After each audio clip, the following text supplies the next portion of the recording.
রাস্তাঘাট, কালভার্ট, ব্রিজের পাশাপাশি আমাদের স্বাস্থ্যসেবার উন্নয়নে এই দুটো হসপিটালকে আধুনিকায়ন করা হবে।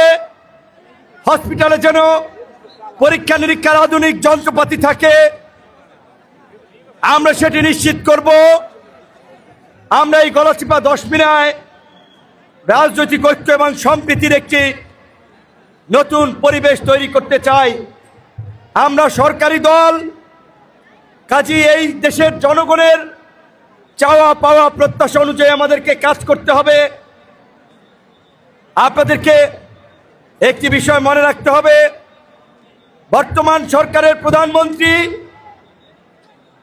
বাংলাদেশের সংকটকালীন সময়ের নেতা, জাতির কান্ডারি শহীদ প্রেসিডেন্ট জিয়াউর রহমানের ছেলে,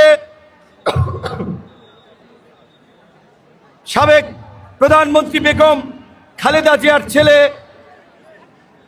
এরকম একটি বনেদি পরিবারে জন্মগ্রহণ করেও বেড়ে ওঠেও আমাদের মাননীয় প্রধানমন্ত্রী জনাব তারেক রহমানের চাল চলন, বেশভূষা আপনারা যদি দেখেন,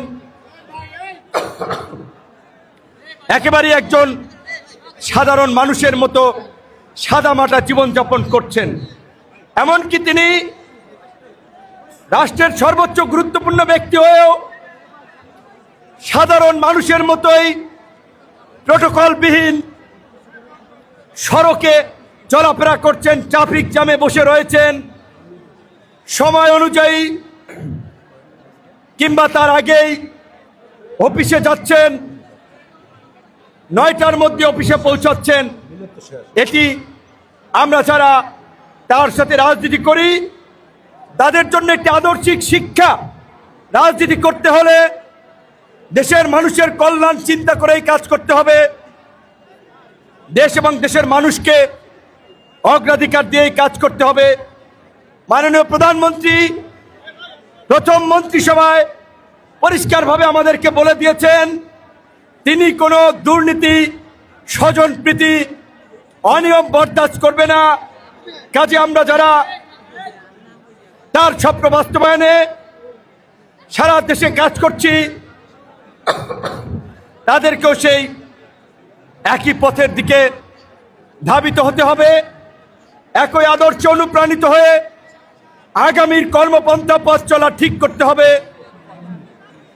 অল্প সময়ের কারণে, অনেকগুলো প্রোগ্রামের কারণে সবাই ক্লান্ত, কথাবার্তা বলার মতো পরিবেশ পরিস্থিতি আসলে নাই, নিজের এনার্জিও নাই। ইফতারের পূর্ব মুহূর্তে দোয়া কবুলের সময় আজকে কে কোথায় বসেছেন সেটা মুখ্য বিষয় নয়, খাবার পেয়েছেন কি পান নাই, এই 100 টাকা 120 টাকার খাবার এইটা কোনো বিষয় নয়। কিন্তু আমরা যে এখানে একত্রে মিলিত হয়েছি, আমরা যেন সুন্দর এবং সুশৃঙ্খলভাবে আজকের এই প্রোগ্রামটি সমাপ্ত করতে পারি। সকলকে ধন্যবাদ এবং কৃতজ্ঞতা জানিয়ে শেষ করছি। আল্লাহ হাফেজ।